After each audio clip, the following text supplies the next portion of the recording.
Hi everyone, welcome back to this channel. So in today's tutorial, we will see how to reset Verizon Fios remote. So here are buttons for repair, factory reset, and fix unresponsiveness guide.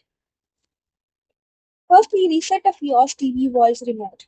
Press the menu button on your remote. Go to settings, select voice control, and then go to Fios TV voice remote. Select program Fios TV voice remote. Choose reset remote setup. Press OK to confirm. Wait for the message that says the reset was successful. Reprogram the remote. After the reset, go back to Program Fios TV Voice Remote, select Auto Setup or Manual Setup. Follow the on-screen instructions to pair the remote with your TV and audio device. For older Fios remotes, this is for some older Verizon remotes, can be reset by pressing and holding the STB button. While holding your STB, press OK. Release both the buttons. Press 966. The STB light will blink twice to confirm the reset.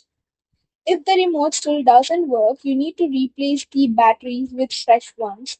Restart your Fios TV box, pair the remote again. If the remote still doesn't respond, you need to contact your Verizon support for additional troubleshooting or a replacement remote. That's all for the video. Thank you for watching. Don't forget to like, share, comment, and also do hit the subscribe button.